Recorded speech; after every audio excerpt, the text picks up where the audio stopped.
I actually had to write notes. I actually had to write notes for this one because, I mean, good God, I'm chilling. I'm in my well, I wasn't chilling. I was in my F1 league, so I was everything but chilling as we were racing around Monaco. However, it fully kicked off last night. Let's just skip past the chitter chatter and let's get into what the hell went on. Let's move over to Toronto firstly, because they were the ones that really came out and said stuff first. Obviously going on to say with heady hearts. We say bye to some of our fellow teammates for the 2021 COD League season. Thank you to the squad, you will be forever so ultra. And then they go on to announce that they have let Looney, Lucky, Mayhem, Brack, and Metals all go. And then they actually moved on to say they are keeping a hold of Cammy, and then they move on to keeping a hold of Kleenex. Now, nothing's been said on methods and bans. And this is why I actually think why. So I think you've got rid of the players they don't see a future with. Absolutely, that makes sense. COVID in here now. I just think that the model that they tried, I feel like it did work. I like the gamble that they took in terms of filling out that roster with as many good players as possible. And then, of course, they've tried to, use as much of them as they can. And then they finally found their best 5. Of course, now that's going to have to be cut down to 4 irrelevant, and then actually got an alright placement towards the end of the year and started playing quite well. So looking at who they've kept a hold of, Cammy and Kleenex, it does make sense. Now, I had heard Kleenex got a very nice contract off them last year, so they may well want to keep a hold of that investment. He's a young player, it makes a lot of sense. Cammy has played very well throughout the year, so it makes sense that they would like to keep him. And Cammy isn't really one of these players that, he's not a luxury player, he's not somebody who's going to be getting a lot of offers, but obviously he offers a lot to Toronto. I think he's a really good player, and that's not a jibe at him. He's just not one of these guys that I think a lot of the organizations will be looking at thinking, we want Cammy. Like, he is the kind of player who will get into a team.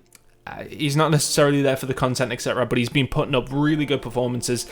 And honestly, he's been around for quite some time in the European scene, of course. And then to see him have a really good year in Toronto is really good. So I think he's got a couple more years behind him before a lot of teams are going to be looking at him and saying, right, we definitely want to get a hold of you. And that's why I'm going to now move on to bants and methods. Why would they not lock them in as well? I think they're probably getting offers on top of what Toronto want to offer them as well. So I think they will be weighing up their options. Methods and bants have something that Cammy doesn't in terms of experience at the top level. They've been there for years and years. Cammy obviously has been on the cusp for quite some time, but bants and methods have that experience. So they will be getting offers from other teams, I would imagine. I just think it makes more sense to go for players like that because they've got experience at the top level, so that makes sense. But I honestly wouldn't be surprised to see him stick around on Toronto. I think it's a really good organization. I think that would be a good fall. Cammy, Bants, Methods, and Kleenex would be really nice heading into next year. So I do expect them to keep a hold of them, but it wouldn't surprise me if Bants and Methods did move elsewhere. It wouldn't surprise me if they have offers. Right, now let's move on to the Seattle Surge, who purged their whole team. They let go everyone other than Octane, of course. No surprise, absolutely no surprise that this went on to happen.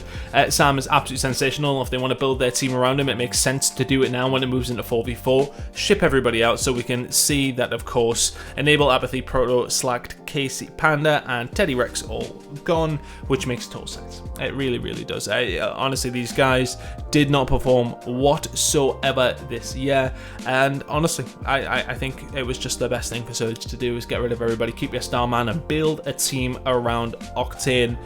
It just makes sense. It makes perfect sense. Moving on to Wuskin though, and I really don't know what's going on in London. I don't know, because originally it was coming out that, these players had been let go from their not let go from the contracts, but their contracts were up, and it was a case of, do we re-sign? As time goes on and Wuskin starts putting more things out, I'm actually unsure on what's actually going on. If I was London, I would be keeping a hold of the majority of that squad at least. I mean, Shawnee had a fantastic end of year. Scraps and Wuskin are obviously no brainers in my eyes. Dylan in there as well, and Zero played really well on top of that. So I'm curious whether they're just trying to formulate a plan right now, but there's been no comms from London whatsoever. Wuskin and Scraps are the only ones that have really been tweeting. I checked Sean, I checked Zero, and nothing really going on. But he said currently mid Warzone tournament, but I just thought I would let Twitter know I'm a free agent and what's next for me. But who knows what's next for me? But I want to win. That's it. And honestly, he's really good friends with a lot of people at the top level, so I'm interested to see where Wuskins could actually find himself. However, honestly, I think they'll stay on London. That is my gut feeling. I don't think the grass is going to be greener anywhere else. Obviously, we don't know everything that goes on behind the scenes. However, I think they stay.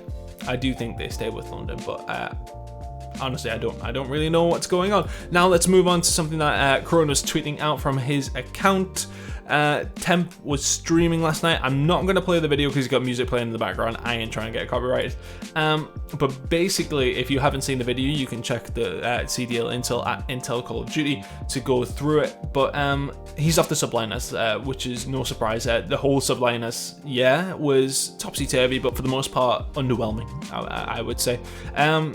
He says he's reached out to some orgs in the video, including one that was last place, so obviously Seattle, and he's getting no responses. So no responses from Seattle. Maybe Octane doesn't want anything to do with Donny this year, but he said in the video also that he's not bothered about no team. He's concerned he's getting no offers, but then he moves on not long later and does say Temp has his first CDL off. I think we can actually play this one, can we? Let's see if you can hear this one. No, that has music as well. I can't play that either. God damn it. Right, either way, he says he's got an offer. I don't know who it would be from. I do expect him to make it onto a team. It wasn't his best year by any stretch of the imagination. Honestly, the past couple of years haven't been fantastic for Donny at all.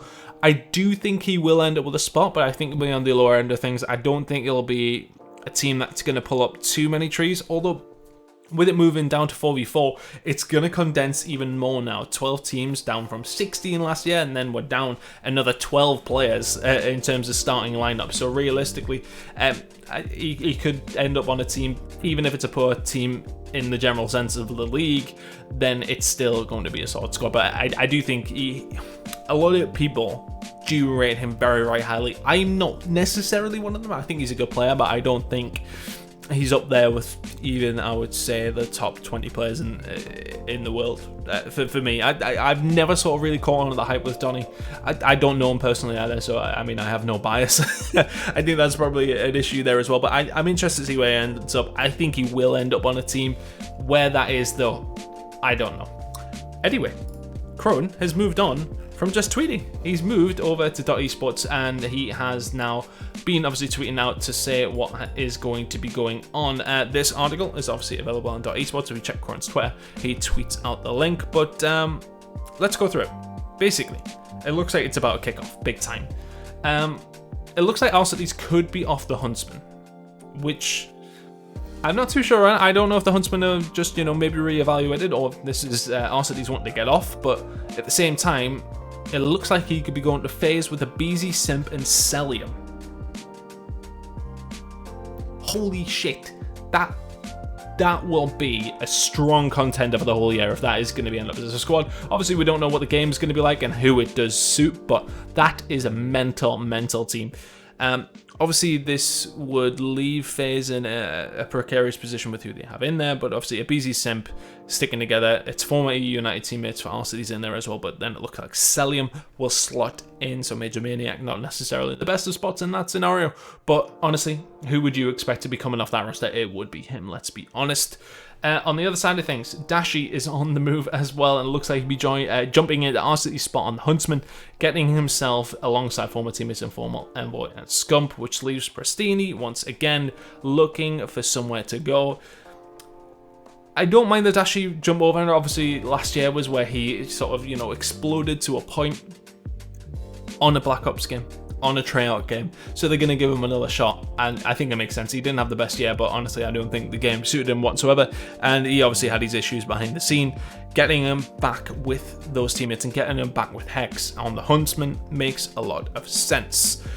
Optic Gaming, it looks like it's really changing up for them, so it's looking like Priestess, Slasher, and Kenny are going to go and join forces on Optic with TJ, barring any unforeseen circumstances. So this is what Crone's tweeting, and I think that is the end of it, but that's a lot of big changes going on behind the scenes and not really much coming out, so we're going to try and keep up with it as best we can, but there is so much going on. I really should have made 2 videos, in all honesty, but that's all the information coming in that we can see on Twitter, just to give it a roundup for you guys as well, and give my opinions. But as far as it goes, FaZe, if it does change to that roster, which would be as once again, Arcity, Zabizi, Simp, and Celium, that's crazy. Huntsman is looking likely to be Dashi, Formal, Envoy, and Scum, which is crazy. Optic looking likely to be TJ, Priestess, Slasher, and Kenny, which is a very, very good team. Subliners look like they're possibly done and dusted, but Donnie's off that one, so let me know what you think about that one. London, who's got a clue? Seattle is basically the Octane team and seeing who can get a hold of it. I think that will lure a lot of people out. Honestly, he's got a lot of friends and he's got a lot of pull in the scene, so let's see if he can pull someone good. Toronto, I fully expect to see Bance and Methods announced alongside Cammy and Kleenex, and I think that's a very, very nice squad as well. London, who the hell knows what's going on, but let me know what you think of everything that's went on in the last 24 hours. It's been pretty crazy, in all honesty, so I'm interested to see which direction it goes. Where do you think all these players are going to end up? Do you think all these rumors are true? What do you think London should do? Who should Seattle pick up? I mean, I've got a few names at the top of my head. Clay's there for one. I mean, although that's a bit of an issue in terms of role-wise, but then again, you don't know how the game's going to lie. It's an interesting one. It's very hard to make these decisions in the off-season, but you need to because it goes crazy, but then you don't know how the game's going to play. Is it going to be heavy AR meta? Is it going to be heavy SMG meta? You don't really know. You have to really count your chickens before they've hatched, and that is an issue for these teams. Let's see if they can figure it out, though. Please comment below. Let me know what you think's going to happen, who you're happy with, where everything is moving. Are you looking forward to seeing how that FaZe team looks if it does actually unfold in that way? But please leave a like on the video, subscribe if you have not, and we will see you guys for the next video.